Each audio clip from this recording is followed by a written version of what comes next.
Bom dia, alunos. Boa tarde, boa noite. Não sei que horas vocês estão vendo esse vídeo. Agora nós falaremos de bioquímica, sais minerais. Os sais minerais são compostos não orgânicos, são compostos que já existiam na natureza antes sequer de existirem seres vivos, tá? Então eles são não orgânicos, não organismos. Eles surgem na natureza pela degradação das rochas que os contêm. Com as chuvas, as rochas são degradadas e esses minerais são lançados no meio ambiente. Nem sempre os sais minerais são metais. Os sais, na realidade, são composições. Eles são formados por um cátion e um ânion. Por exemplo, o cloreto de potássio é um sal. Cloreto de sódio é outro sal. Tá? Tem um cátion e um ânion, um cátion e um ânion. Nós temos sais feitos com nitrogênio, que é um gás. Por exemplo, nitrato de potássio. Tá? Tá aqui o potássio. Fosfato de cálcio. Está aqui o cálcio, está aqui o fósforo. Sulfato de cobre. Está o enxofre e o cobre. Então os sais minerais, eles não são um elemento químico, eles são uma composição de elementos químicos. Está certo?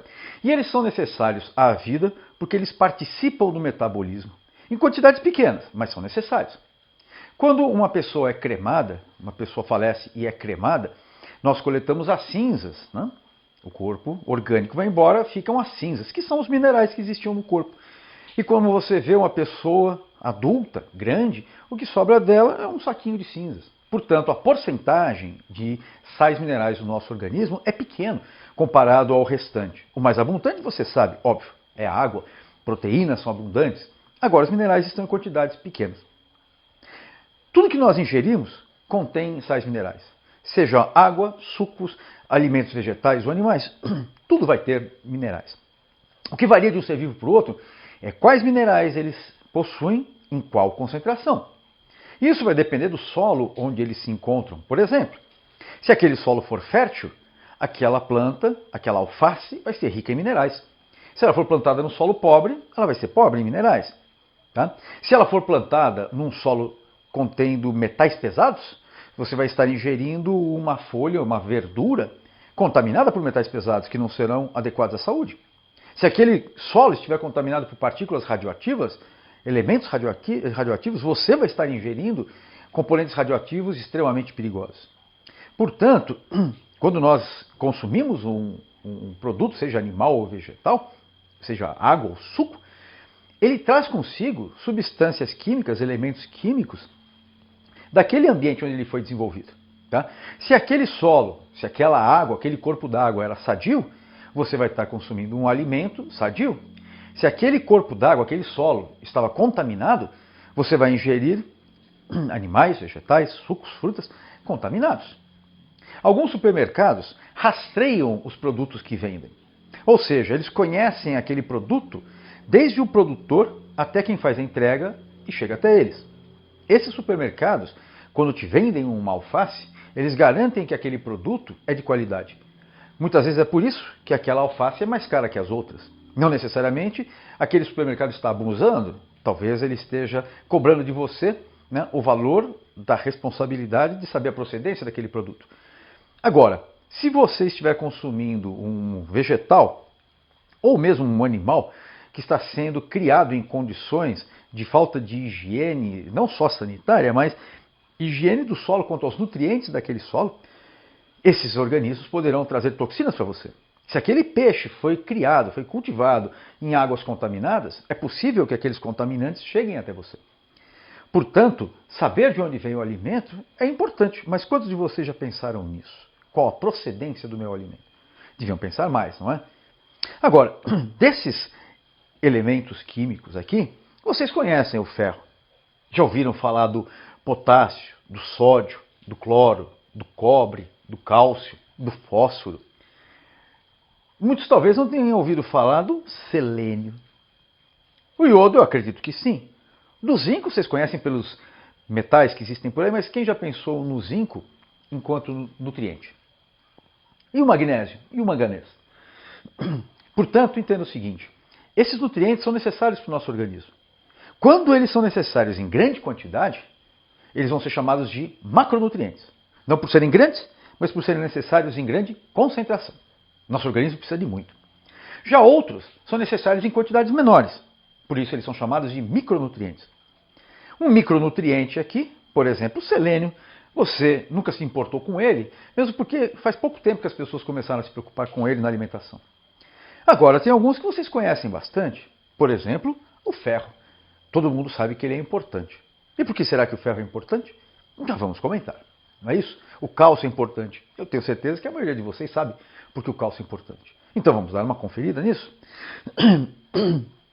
Desses componentes aqui, aqueles que vocês mais conhecem talvez seja o ferro e o cálcio.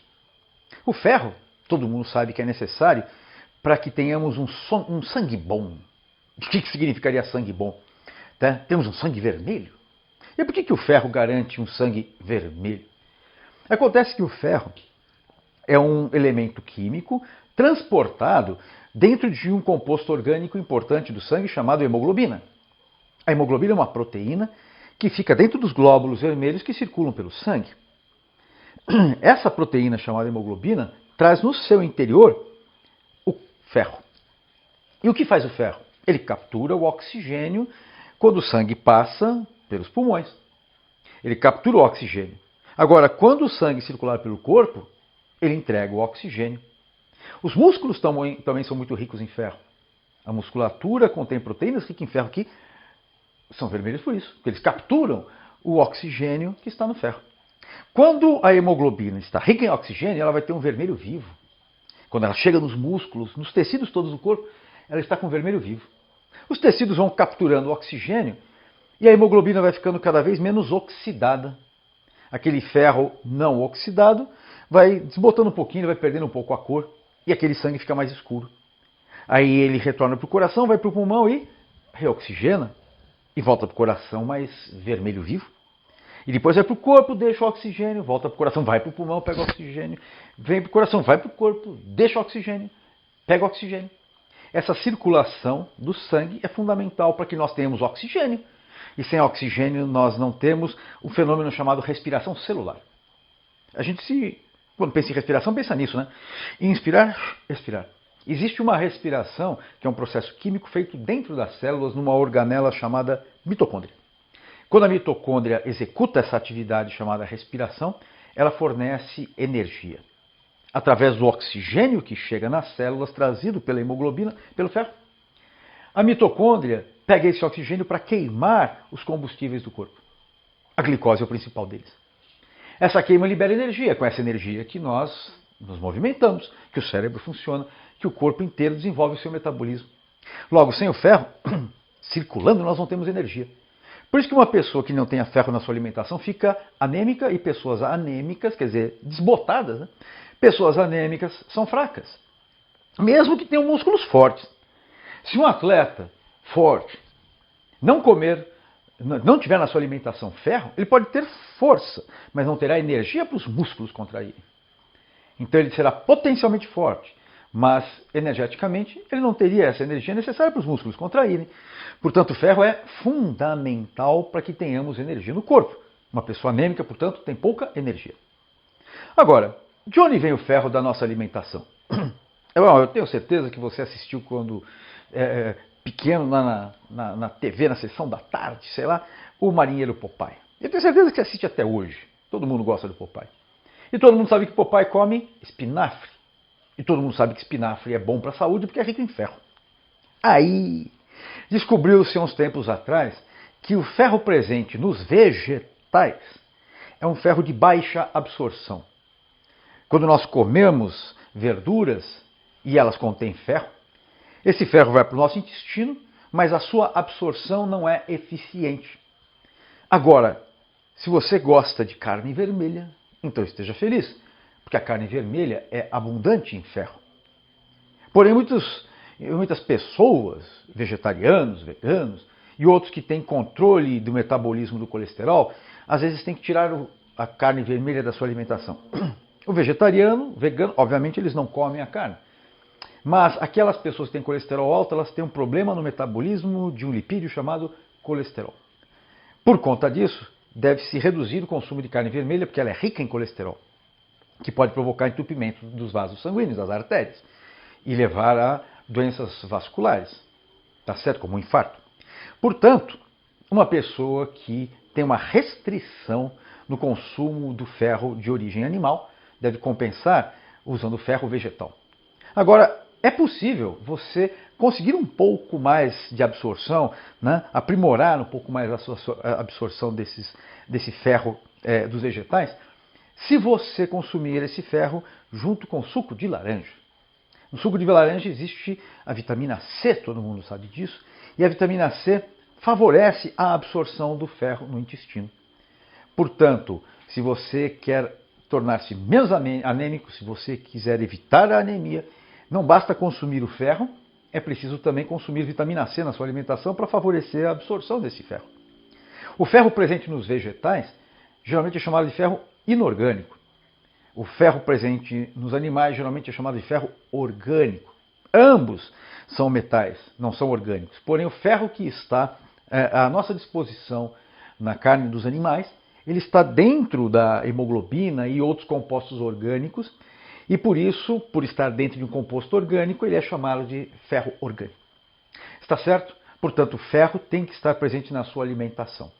Se você tem uma alimentação completa, come de tudo e tem que comer de tudo para que tenha todos esses nutrientes, se você come de tudo, você vai estar conseguindo ferro tanto em fontes animais quanto em fontes vegetais. Se você tem uma restrição ao consumo de ferro, né, por ter colesterol alto, ter que reduzir o consumo de carne vermelha, ou se você é vegetariano, vegano, né, você vai ter que fazer uma compensação consumindo esses compostos vegetais de ferro pouco absorvível em conjunto com a vitamina C. Tá? Daí você vai ter uma pequena compensação, vai dar uma pequena favorecida ao seu organismo. Tá certo? Aí vai uma dica importante. Portanto, o ferro é fundamental. Eu gostaria que vocês prestassem atenção em cada um desses componentes. O ferro está entre os mais importantes de todos. Agora, vamos falar um pouquinho do cálcio. O cálcio, todo mundo sabe, e acho que aí todo mundo sabe mesmo, ele é importante para a formação dos ossos. No caso das aves, dos répteis, ele é fundamental para a formação da casca dos ossos. Agora, talvez você não saiba, é que quando uma galinha ou uma cobra estão crescendo dentro do ovo, lá tem tudo que ele precisa para crescer. Tem as proteínas, as gorduras, os carboidratos, a água, os sais minerais, tudo que aquele pintinho, aquela cobrinha, aquele jacarezinho precisa para crescer, ou aquele dinossauro no passado.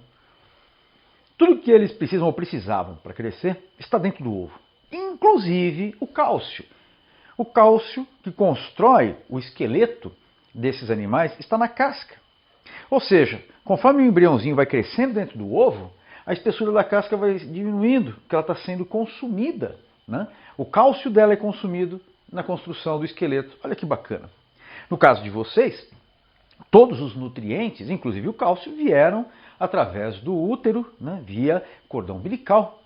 O útero da tua mãe passou através do cordão umbilical para você os nutrientes todos, anticorpos também, tudo que você precisava para crescer. E o que você produzia de excretas, tua mãe eliminava para você, inclusive o gás carbônico. Na placenta, o que você tem é o ponto de transição da mãe para o filho. Tudo que você precisa vem de lá. Isso quer dizer que uma mãe desnutrida vai ter o desenvolvimento de um filho desnutrido. Mas olha que curioso, uma mãe desnutrida, ela pode não estar se alimentando, mas ela consumirá o seu corpo para alimentar o filho. E aí entra um fator interessante. Se ela estiver tendo uma dieta pobre em cálcio, ela consumirá o cálcio dos próprios ossos para garantir o crescimento do seu filho. E aí surge uma coisa interessante. O cálcio faz parte dos ossos.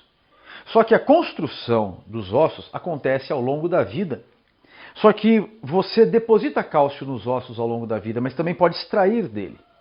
Então os ossos não são uma estrutura fixa, rígida, né? Eles têm uma constante deposição de cálcio e consumo de cálcio. Se você tiver uma alimentação rica em cálcio durante a tua vida toda, mas principalmente nos primeiros anos de vida, tá? Quando o teu corpo está sendo construído, os teus ossos estão sendo construídos, você terá ossos fortes. E ao longo da vida, se ocorrer esse desgaste, uma remoção de cálcio maior que a reposição, se isso acontecer ao longo da tua vida, e possivelmente aconteça, você tendo ossos fortes, bem construídos, quando bebê, quando criança, quando jovem, você vai ter muito mais resistência na perda desse material no futuro. Se você tiver perda, os seus ossos estão fortes ainda. Agora, uma pessoa que teve uma má nutrição em cálcio, por desnutrição, por ter uma alimentação ruim, por ser pobre, uma região miserável, ou porque essa pessoa tem uma dieta de restrição que ela se autoimpôs, que é errado se não tiver acompanhamento médico. Tá? O que poderá acontecer com essas pessoas? Terem ossos fracos. Quando elas forem avançando na vida, esses ossos poderão ir se desgastando progressivamente e até chegar num certo ponto de haver riscos para eles. Tá? Então, certas dietas devem ser muito bem controladas ou totalmente negadas, tá? Porque elas não fazem bem à saúde, porque não existe nenhuma orientação médica para isso. Às vezes a sua cabeça faz você tomar decisões totalmente erradas. Tá? Quanto à alimentação, esses erros trazem consequências muito grandes no futuro. Se levarmos em consideração que com o envelhecimento os ossos sofrem um enfraquecimento natural, imagina o que aconteceria se essa pessoa tivesse ossos mal formados enquanto jovem. O desgaste vai ser maior. Admita-se que essa pessoa, além disso, foi mulher. É uma mulher. E ela cedeu cálcio para a construção do corpo do seu filho. Se essa mulher tem uma dieta restrita ao longo da gestação, pior ainda, porque ela não estará repondo aquele cálcio que está doando para os filhos. E as mulheres ainda têm um problema maior que o dos homens, que é o da osteoporose. É um distúrbio fisiológico, hormonal, onde há um desequilíbrio nos hormônios que depositam cálcio nos ossos e removem cálcio dos ossos.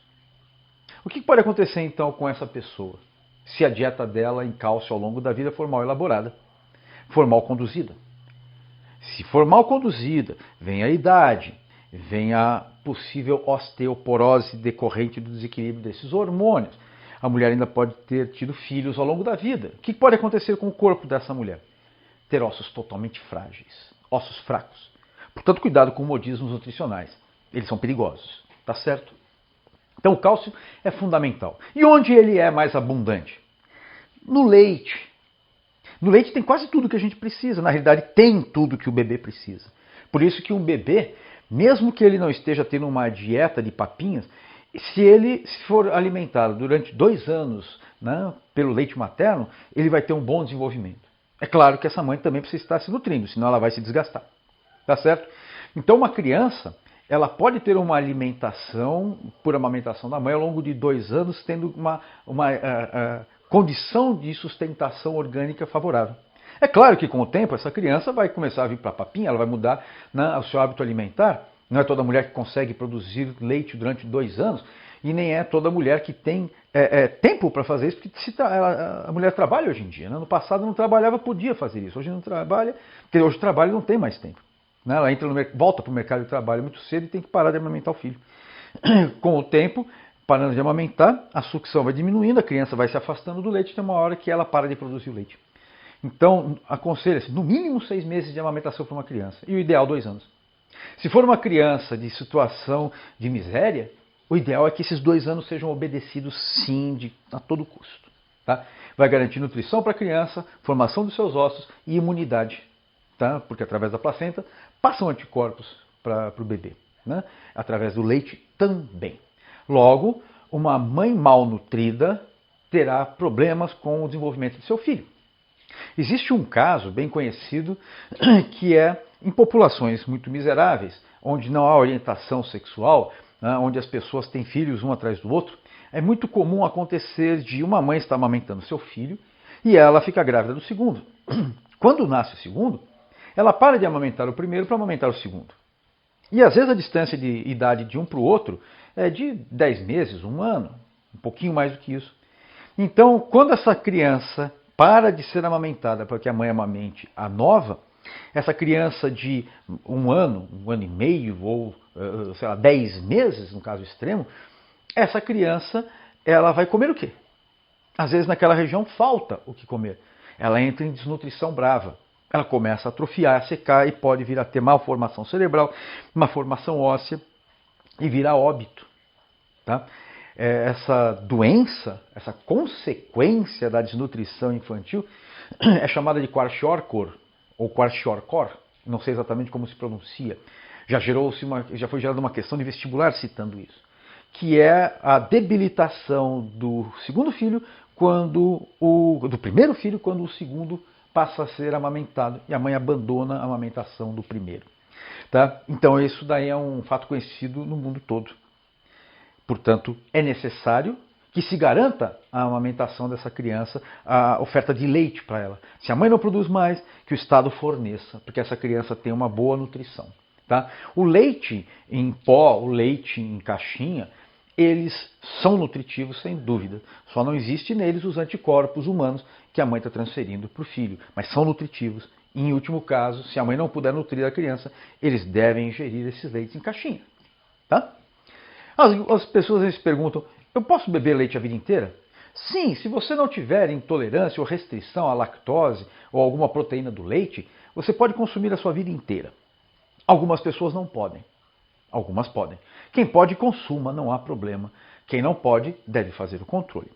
Então, quais são as principais fontes de cálcio? O leite, o ovo, a carne vermelha novamente. É uma fonte muito rica e importante em cálcio. Aí os vegetarianos, os veganos, que restringem a carne vermelha, eles podem ter problemas ósseos. Porque muitos deles não se restringem apenas à carne vermelha, mas também o leite, derivados de leite, iogurtes, queijos, né? Laticínios em geral. Pode haver uma restrição. Se a pessoa tem restrição porque ela tem intolerância a algum componente do leite, está justificado.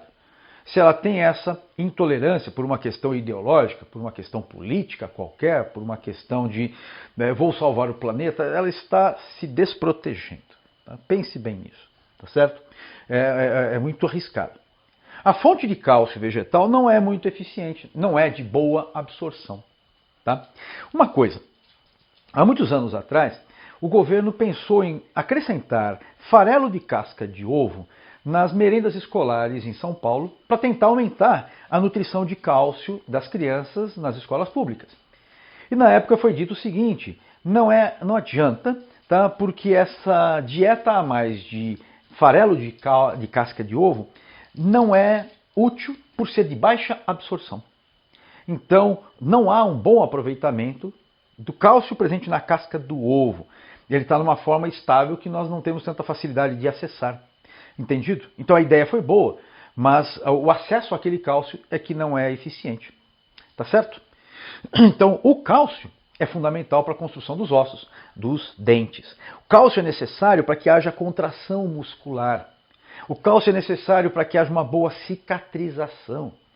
Então o cálcio ele é mais importante do que se imagina. Até a divisão celular nas células faz uso do cálcio.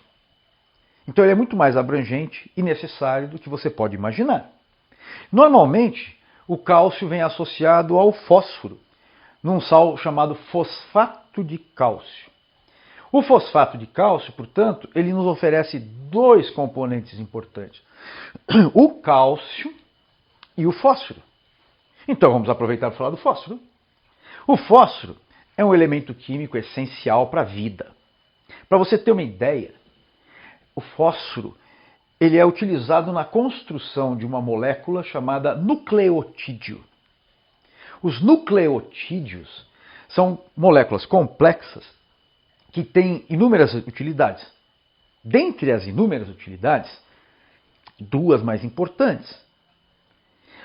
O fósforo é responsável nessa molécula por captar energia e transportar dentro da célula para que a célula consiga acessar a energia que veio do processo de respiração que eu citei agora há pouco.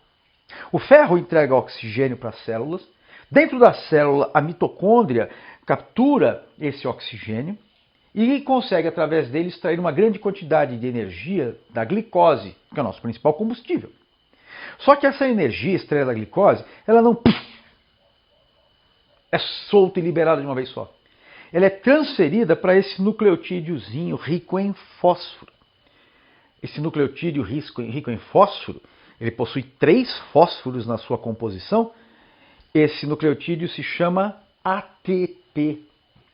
A função do ATP é capturar energia e distribuir pela célula. Então ela é uma molécula pequena que viaja pela célula distribuindo energia.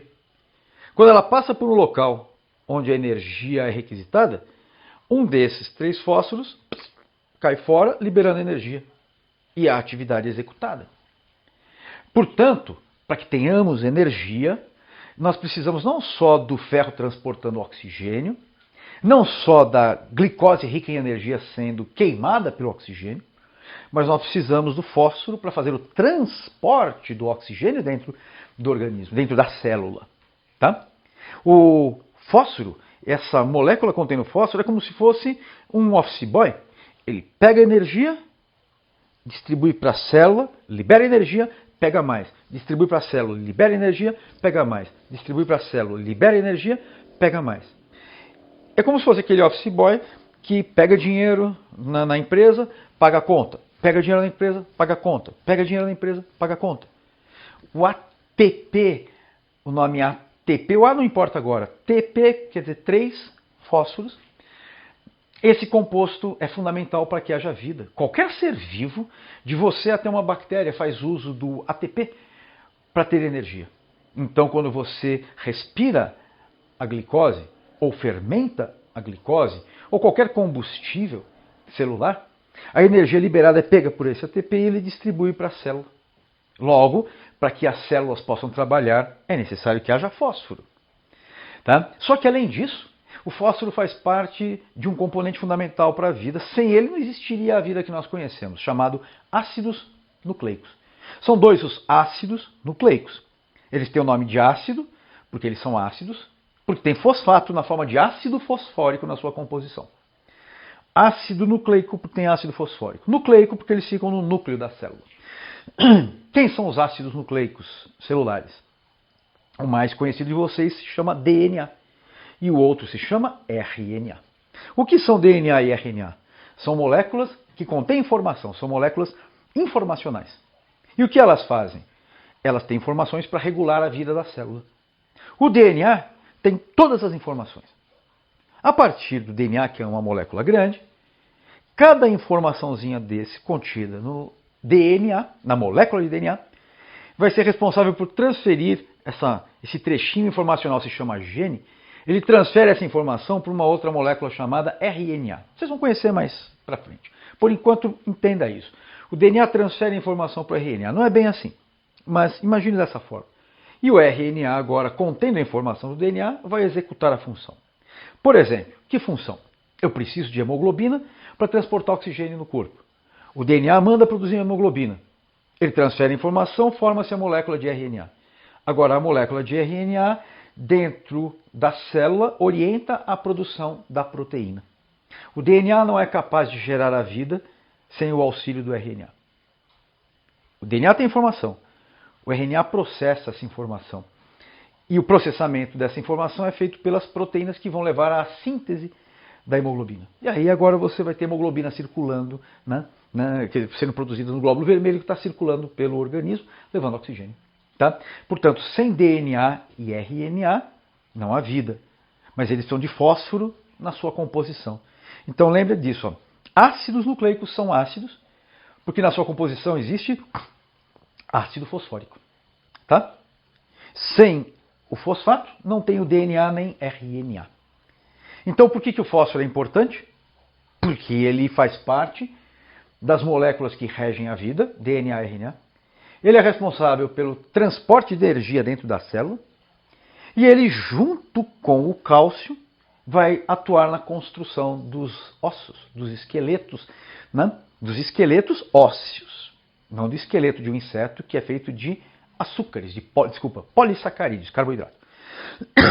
Tá? Ele vai fazer parte dos esqueletos ósseos. Faz parte da concha dos caramujos, do esqueleto dos ouriços do mar e assim por diante. Então, é um dos principais componentes dos esqueletos. O esqueleto do coral, do animal coral, que produz uma rocha, que você chama de coral, e essa rocha é de carbonato de cálcio. Então, geralmente, o cálcio vem na forma de carbonato ou de fosfato. Tá certo? Beleza? Então, 2 componentes químicos fundamentais para a vida também. Só um instantinho e a gente volta para falar do sódio, potássio e cloro. Aguarde um instante. Tudo bem? Voltando. Eu esqueci de uma informação. Vamos lá. O fósforo, ele é conseguido também em grande quantidade alimentando-se de peixes. Ele é um dos minerais que os rios arrastam para o mar. Mas ele não é muito solúvel, ele acaba se depositando nos oceanos, mas entra na cadeia alimentar e vai abastecer via plâncton os peixes. Tá? Portanto, quem come peixe, quem come frutos do mar, vai ter uma dieta rica em fósforo. Tá? Por isso é necessário consumir frutos do mar. E tem muita gente que fala, mas eu não gosto de peixe. Cada peixe tem um gosto, tem um preparo diferente. Consuma peixes, principalmente os peixes marinhos. Esses vão ser mais ricos em fósforo. Tá certo? Frutos do mar em geral. É que tem algumas pessoas que têm restrição a frutos do mar, porque eles são ricos numa outra substância, num outro elemento aqui, que é o iodo. E o iodo provoca reações alérgicas em algumas pessoas que podem levar ao fechamento de glote e asfixia. Então, pessoas que têm indisposição ao iodo, essas sim, devem controlar o consumo de frutos do mar. Os demais, por favor, comam. Eles são extremamente nutritivos, tá bom? Nutritivo significa que nutrem o organismo. Por isso que eles são importantes na alimentação. Tá? O cálcio, também esqueci de dizer, ele é responsável pela osteoporose, né, quando é o distúrbio hormonal, mas ele também pode ser responsável pelo raquitismo, que é a má formação óssea de crianças, tá, por não ter havido o consumo de cálcio no seu desenvolvimento. Ou às vezes até teve consumo, mas não houve a boa fixação nos ossos. Para que haja uma boa fixação nos ossos, o organismo necessita da vitamina D, que pode ser ingerida, mas é mais fácil você conseguir vitamina D de uma forma barata, sem custo algum, tomando sol. Na presença da luz do sol, nosso organismo produz vitamina D que ajuda na fixação do cálcio. Então é preciso de um alerta. De muitos anos para cá, as pessoas têm se preocupado com a luz solar por ser uma fonte de radiação ultravioleta mutagênica que pode levar à formação de cânceres de pele. Isso é fato. Porém, é necessário sim o banho de sol, porque é através do banho de sol que nós produzimos a vitamina D, que falaremos mais para frente, sem a qual não se produz, ou não se fixa o cálcio nos ossos. Portanto, é necessário sim tomar banho de sol. Pessoas que têm pele mais clara vão ter uma restrição maior, pessoas de pele escura vão ter uma restrição menor, mas sim, todos precisamos tomar banho de sol. Tá certo? Em países de grandes latitudes, onde você passa por, às vezes, invernos prolongados de muitos meses, essas pessoas, se não tiverem uma dieta correta, uma boa nutrição, uma boa oferta de vitamina D por suplementos nutricionais, por exemplo, podem vir a desenvolver, sim, fraqueza óssea, né? Má formação, raquitismo na infância, né? E osteopenia na pessoa já adulta. Portanto, o desgaste ósseo é sério. O banho de sol é necessário. Tá bom? Agora, vamos falar de outros 3 elementos importantes. 2 cátions, carga positiva, potássio e sódio, e um ânion, o cloro. De todos esses, o cloro é aquele que mais assusta, porque nós usamos o cloro como veneno nas piscinas, por exemplo, para matar os micro-organismos. Né? Nós usamos cloro para preparar as saladas, coloca-se algumas gotas de cloro na salada, para esterilizar, né, qualquer possível bactéria que exista lá, qualquer possível protozoáriozinho, causador de doenças. Então a gente coloca o cloro na água para esterilizá-la, na água que vai preparar as verduras, para esterilizar essas verduras, para não correr o risco de ingerirmos uma bactéria, por exemplo. Então o cloro, ele pode ser um veneno, sim. Porém, sem ele, nós não teríamos acesso, por exemplo, ao sódio. Cadê? Tá aqui. O sódio é fundamental para o nosso organismo. Em excesso, hoje em dia nós estamos controlando, o sódio em excesso pode ser prejudicial à saúde. Boa parte dos alimentos hoje em dia são hiperprocessados, são muito ricos em sódio e, portanto, estão aumentando a oferta de sódio para o nosso organismo, e é por isso que estima-se estar havendo um número muito grande de acidentes vasculares cerebrais, né? AVCs, acidentes nos vasos sanguíneos, né? É por conta do excesso de sódio. Pressão alta, por exemplo, por conta do excesso de sódio. Sobrecarga das funções renais por conta do excesso de sódio. Então está havendo uma campanha mundial para você restringir o consumo de sódio. Uma das formas de você reduzir o consumo de sódio é voltar a ter uma alimentação mais natural e consumir o mínimo possível de produtos processados. Porém, estamos em período de coronavírus. e as pessoas estão estocando alimento em casa, né, para evitar uma falta no futuro, ou não ter que sair para as ruas o tempo todo. Aquela compra pequena que se fazia toda semana se converteu numa compra grande para o mês inteiro. Só que ao fazermos isso, os alimentos naturais, por exemplo, frutas e verduras, eles perecem muito rapidamente. Portanto, acabamos optando por alimentos processados. Né? Os macarrões congelados, né? Os produtos todos congelados, os hambúrgueres congelados, né? Qualquer produto, frango congelado, tudo isso daí, né, processado, né, que se pode guardar na geladeira ou então deixar na despensa e durar meses sem estragar. Então o alimento processado ele nos traz facilidades. Porém, o ideal seria consumi-lo apenas em momentos de necessidade maior. Podendo consumir o produto in natura, ou seja, ao natural, onde nós produziríamos esse alimento, nós estaríamos sendo beneficiados. Mas também você vai me dizer, antigamente o pai ia trabalhar, a mãe ficava em casa, a avó estava junto com a mãe e elas em casa podiam cozinhar. Hoje em dia, o pai vai trabalhar num lugar, a mãe vai no outro. Nem sempre a avó está presente para cozinhar. Tá? Então, como é que a gente vai poder ter uma cozinha eficiente dentro de casa se nós temos pouco tempo dentro de casa? Tá, essa é uma justificativa e todo mundo sabe que é assim. Então a gente acaba utilizando mais o tomate em conserva, o molho de tomate em conserva, do que fazer o molho de tomate em casa. A gente faz mais comprar o macarrão feito, já todo produzido, na lasanha congelada, do que fazer a lasanha em casa. A gente sabe que essa é a nossa realidade. Mas, se você conseguir, aos poucos, restringir um pouco mais o consumo desses alimentos hiperprocessados e tentar aumentar o seu consumo de alimentos naturais, você vai ganhar várias coisas, e dentre elas, um consumo menor de sódio na sua alimentação. Tá? Até nos refrigerantes existe sódio. E por que haveria sódio nos refrigerantes? Eles não deveriam ser doces? Ele aumenta, né, a sensibilização ao doce. Ele está lá para valorizar o sabor. Tá? Portanto, nós consumimos sódio até no refrigerante. Ou seja, mude um pouco a sua dieta. Tá? O sódio é fundamental, o potássio também. Para que serve o sódio? Todo ser vivo, de você até uma bactéria. Nós temos uma concentração alta de potássio dentro das células e de sódio fora. Esses dois componentes, eles são próximos, eles são de uma mesma família. Lítio, sódio, potássio são da mesma família de elementos químicos, só que o potássio ele é mais abundante dentro da célula e o sódio é mais abundante fora da célula. Ó, lítio, sódio, potássio. O sódio é um elemento químico de tamanho menor, então ele é mais comum no universo. O potássio é um pouco maior, ele é menos comum no universo. Talvez seja por isso, ou talvez não. As nossas células elas têm um favorecimento pelo potássio. Mesmo que houvesse muito potássio, tá? Elas têm um favorecimento por ele. O potássio não ficaria equilibrado dentro e fora da célula. As células puxam o potássio para dentro.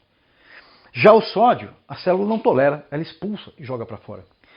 E eles garantem uma diferença de distribuição de cargas dentro e fora da célula. Essa diferença de concentrações, muito mais sódio fora do que potássio dentro, e outros motivos associados, garantem que haja nas membranas celulares uma diferença de cargas dentro e fora. Então nós dizemos que as membranas celulares estão polarizadas, como se fosse uma pilha polo positivo e negativo. Por estarem polarizadas, quando nós cutucamos a membrana de uma célula, nós abrimos canais e esses dois elementos aqui, esses dois nutrientes, fluem através desse poro que se abre momentaneamente na membrana, fazendo com que essa membrana polarizada, né, passe por ela uma corrente elétrica. E com isso passa-se um impulso elétrico. Toda célula, de uma bactéria até vocês, tem essa diferença de concentração de sódio e potássio dentro e fora. E é isso o que garante a toda a célula de qualquer ser vivo, vírus não tem uma membrana como nós, tá? Por isso que discute-se se vírus é vivo ou não, mas todo ser vivo celular tem a sua membrana e tem esses dois sais, esses dois componentes diferenciados, sódio fora, potássio dentro. Graças a isso, se você cutucar um organismo, passa um impulso elétrico. A pessoa sente que foi cutucada e esse estímulo faz com que ela contraia a musculatura e tire o braço. Tanto a contração muscular quanto a passagem do impulso elétrico, do raciocínio todo, é mediado por esses dois íons, sódio e potássio. Numa bactéria, se você cutucá-la, um protozoário, parecendo uma ameba, num paramécio que tem cílios ao longo do corpo, se você cutucá-lo, ativa o movimento dos cílios e ele foge de você. Tá? Isso graças à presença de sódio e potássio. Agora uma coisa curiosa. O potássio é menos abundante na alimentação que o sódio. E por ser menos abundante, às vezes você pode estar ingerindo muito pouco. E qual será a consequência de uma ingestão pobre em potássio? O sódio é responsável pelo início da contração muscular. O potássio é responsável pelo fim da contração muscular. Quando o sódio entra na célula, o músculo contrai. Quando o potássio sai da célula, o músculo relaxa. Tá? Esse fluxo de sódio e potássio pela membrana provoca contração e relaxamento. Se a pessoa tiver pouco potássio na sua alimentação, o sódio entrando na célula, o músculo contrairá. Sem o potássio para compensar a entrada do sódio, o músculo não relaxa. E você tem a tal da cãibra. Cãibra, portanto, é consequência da falta de potássio. Se você tiver cãibra, dá um tempinho, pare, puxe o músculo de volta para o lugar porque dói, relaxa um pouco, deixa o sangue circular, ele vai redistribuir o potássio pelo corpo e em questão de alguns minutos as células vão reabsorvê-lo e você vai poder voltar a ter atividade. Agora, se você não der um tempo, em seguida tentar contrair de novo o músculo, esse músculo está sem potássio, vai travar de novo. Entendeu o que é a cãibra? Portanto, falta de potássio, você pode ter como consequência a cãibra. Excesso de sódio, você pode ter como consequência pressão alta, distúrbios vasculares e pressão alta e distúrbios vasculares como um todo, sobrecarga dos rins. Você pode ter consequências funestas com a idade avançada. Está certo? Portanto, sódio e potássio, em geral, são acessáveis junto com o cloro, na forma de cloreto de sódio e cloreto de potássio. O potássio ele é bastante comum na banana nanica. Anos atrás nós tínhamos um tenista, ficou famoso, foi campeão mundial, o Gustavo Kirchner, e ele tinha um hábito curioso de comer banana durante os jogos. Ele estava jogando, gastando energia, Daí ele parava nos intervalos e comia banana. Não é qualquer banana, banana nanica. Essa é mais abundante em potássio. Tá? Então ele costumava comer a banana nos intervalos, né, nas paradinhas dos jogos, e ficou famoso por causa disso. Tá? Além de ser um sujeito bastante simpático e ter sido campeão mundial. Tá bom?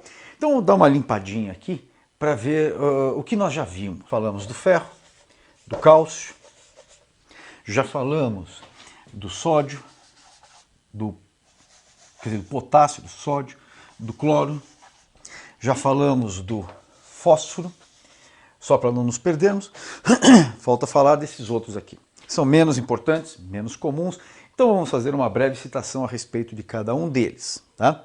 Vamos lá. Desses daqui, alguns são mais importantes por favorecerem metabolismo energético, como por exemplo o cobre. A mitocôndria, para funcionar lá dentro das células, para trabalhar o metabolismo energético, necessita de cobre. Então, uma das funções do cobre é favorecer o metabolismo energético. Então, vamos tirá-lo daqui. Ele vem na nossa alimentação. Eu gosto muito de frutos do mar, gosto muito de ostra. A ostra é uma boa fonte de cobre na alimentação, mas não é todo mundo que curte ostra. Tá? Então, em geral, você vai encontrar em alguns legumes, algumas sementes, alguns tipos de nozes. O iodo, por exemplo, também é comum em frutos do mar. Só que ele pode trazer reações alérgicas a algumas pessoas, com fechamento de glote, como eu já disse, e virar óbito por parada respiratória. Mas ele é importante para que a tireoide, que é uma glândula que está aqui no pescoço, consiga funcionar direito no controle do nosso metabolismo. A falta de iodo e a tireoide produz o hormônio dela, só que o hormônio não fica pronto. E aí essa glândula tireoidiana começa a crescer e inchar, formando uma coisa chamada bócio.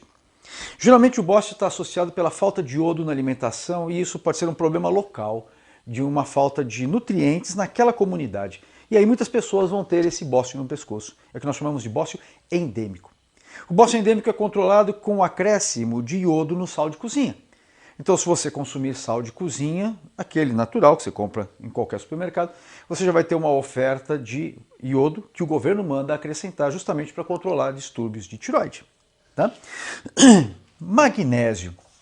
O magnésio no nosso organismo aparece em pequenas quantidades, mas ele é muito comum nos vegetais. É o magnésio que na clorofila acaba favorecendo a fotossíntese e garante a cor verde da planta. Ou seja, se você quiser consumir magnésio, coma vegetais. Eu já ouvi pessoas falando que tomam suco de clorofila para ter a energia das plantas. Você faz fotossíntese? Não. Bobagem. Então você vai comer as verduras, porque tem que comer verduras, e nessas verduras virá o magnésio. E o magnésio que você vai estar ingerindo, comendo as verduras, não vai te dar a energia das plantas, não. Mas ele é responsável, dentre outras coisas, pelo processo de contração muscular. Esportes de alta resistência, como o maratonismo, exigem bastante magnésio. Um maratonista, durante uma prova, ele tem uma queda nos níveis de magnésio, justamente porque pode perder no suor. Então, comer vegetais verdes, né? Quanto mais verde, mais escuro, mais intenso, mais magnésio você vai ter. Não precisa ficar tomando suco de clorofila para ter energia das plantas, e isso é bobagem, tá certo? O manganês, né, selênio, zinco, são outros aqui que aparecem em pequenas quantidades. O selênio, por exemplo, é bastante comum em nozes. Castanha do Pará, por exemplo, no Brasil, ela é rica em selênio. E ele participa do nosso organismo nos protegendo contra radicais livres, que são moléculas que acabam promovendo o envelhecimento celular. Tá? Então ele é um antioxidante, ele nos protege contra a ação dos radicais livres. Basta consumir 1 ou 2 castanhas do Pará por dia e você já vai ter a tua oferta de selênio que você precisa. O zinco, por exemplo, é um outro componente químico, junto com o manganês. Por sua vez, são bastante comuns em sementes de leguminosas, como por exemplo feijão, soja, amendoim, grão de bico, nas nozes, tá? Como amêndoas, por exemplo. E estão relacionados o zinco ao sistema imunológico, ao reforço do sistema imunológico, e o manganês é um protetor também contra radicais livres, assim como o selênio. Portanto, são inúmeros os minerais. E tem outros, cobalto, molibdênio, que também existem, mas em quantidades muito pequenas, então não vamos perder tempo com eles, né? A informação já é imensa. Porém, saber a importância do fósforo, do cálcio, do potássio, do sódio, do ferro na alimentação, esses sim são fundamentais. Agora uma observação, a questão do flúor, né? Que eu não coloquei aqui. O flúor, durante muito tempo, esteve ausente da nossa dieta, fora nos alimentos, isso sim. Mas dos anos 80 para cá, ele passou a ser acrescentado, tá, nas pastas de dente e na água que nós bebemos via as empresas de fornecimento de água. O governo obriga a colocação do flúor, assim como o cloro. O cloro para a limpeza das águas, o flúor para favorecer a fixação do cálcio nos ossos. Tá? No passado, as crianças tinham muito mais problema de dentição do que hoje. Hoje em dia, uma criança ao beber água está ingerindo flúor. Ele não é bom em altas concentrações, é pequeno, tá? Mas ele favorece a fixação de cálcio, portanto, o fortalecimento dos dentes e dos ossos. Isso protege a criança contra cáries. Então as crianças atualmente têm muito menos problemas de cáries do que no passado. As pastas de dente de crianças no início de vida, essas não têm flúor. Só a partir de uma determinada idade é que a pasta de dente passa a vir com flúor para as crianças. Tá? O flúor em excesso pode ser tóxico. Tá? Existem estudos na Antártica, por exemplo, para entender como os animais antárticos conseguem sobreviver a alta concentração de flúor, uma vez que o crio, que é um pequeno crustáceozinho, parece um camarãozinho da Antártica, ele é rico em flúor.